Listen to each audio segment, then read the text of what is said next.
អូនស្មោះឡើងអង្គគូមួយក្រោសពចិត្តលក់ចោលយកលុយផ្គប់ស្រីនៅក្នុងភូមិនេះអ្នកណាមួយថាមិនល្បីបងហើយនឹងពិសីគឺជាគូកំណាន់ចិត្ត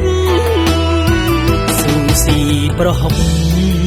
ទុកលុយឲ្យអូនចាយវាបងមិនខ្វល់ពាក្យគេពេបជ្រាយនិយាយដើមពីវមិត្តព្រោះបងស្រឡាញ់អូនជាងជីវិត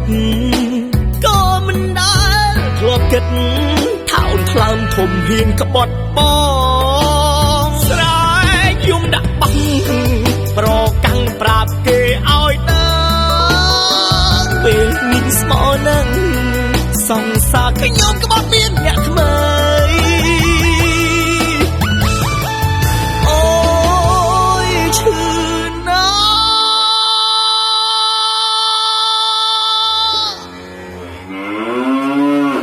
ស្រឡាញ់ស្រីស្អាតខាតដើមខាតចុងអង្គជ្រុកមួយទ្រង់អង្គគោមួយក្រៅព្រោះអូមិននឹកសមានសពេលបាក់អង្គពីខ្លួនស្រីស្រស់មិននួ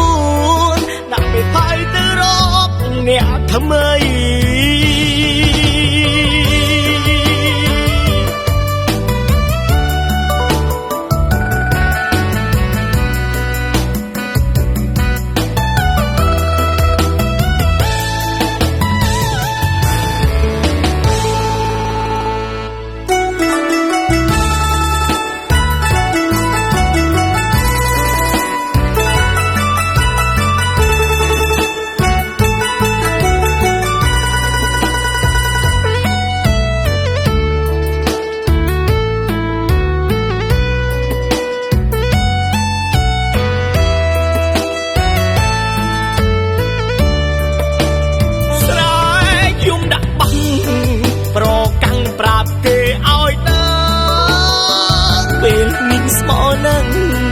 សង្សារខ្ញុំក្បត់មានអ្នកថ្មី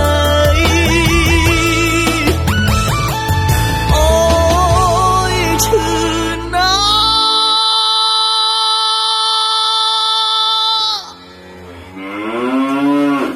ស្រឡាញ់ស្រីស្អាតខាតដើមខាតចុងអង្គជ្រុកមួយទ្រង់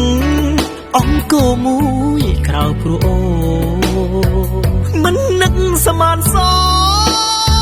ពេលបាក់អង្គពីខ្លួនស្រីស្រស់នឹងនួនដាក់ពេលផៃទៅរកអ្នកថ្មី